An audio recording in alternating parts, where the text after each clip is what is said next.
A little disclosure, Arnie and I know each other outside of this place for like 20 or 30 years. Long time. And gather around. And didn't know that we were here. So would you introduce yourself? Hi, I'm Arnie Kastenbaum. That's my stuff. It's two pictures, two of mine.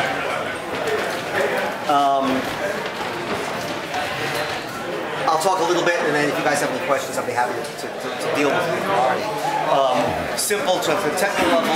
These are gel and silver prints, shot first on film, printed traditionally in a darkroom.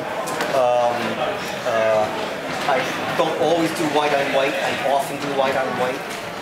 I did this one specifically for the show because I knew it was going to be a sucker punch. Because it is a heating pipe at this gallery, and I knew it. Which one? The Soho pipe. The Soho Gallery. Where? Which one? Back there somewhere. Okay, I'm going to check that out later. You know? Actually, I photographed that one day when I was also at gallery sitting, and it doesn't have a white background, but it had some. So, a couple of things that I'm doing here. One, the white on white started out as a technical challenge because if you guys, who's printing the darkroom? Okay, so in the darkroom you start with a white piece of paper, and then you add layers of darkness. If you're going to print white, well, if there's white in the image, you're not adding much darkness. And so it's really difficult to get a good clean white. It's easy to miss the point you need to be what you want. So printing white on white started out as a technical challenge. And then to make life more complicated, I don't bracket because I want more challenge.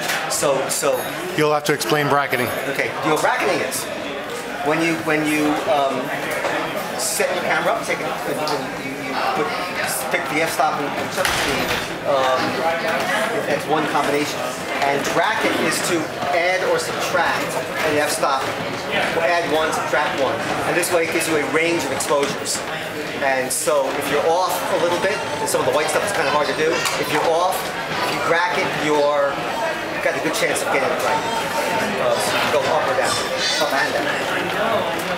So it started as a technical challenge, and it's evolved into aesthetic concept. There are two things I want to do,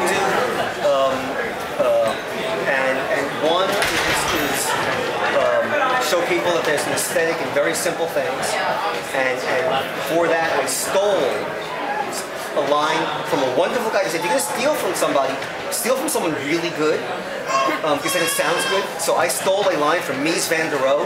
We all know who Mies van der Rohe is? Very, very famous architect. He was one of the founders of a sort of really clean, crisp, minimalist style. He did the Lever House in New York on Park Avenue. Ah, okay. The green building that sort of floats on top of another ledge. He's a really, really famous architect. A very dead architect. Anyway, Mies van der Rohe said, an interesting plainness is the most simple and difficult thing to achieve. No, most simple and precious thing. One more time, I'll start again. Mies van der Rohe.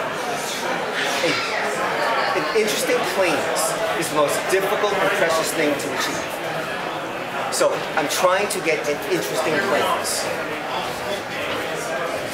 You can either agree or not agree with what I got.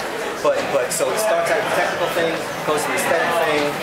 A short version of that is trying to find aesthetic in the mundane. There are photographs all around us.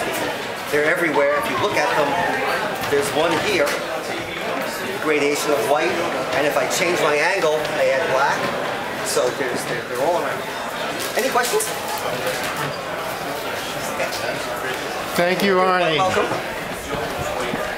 Onwards and upwards.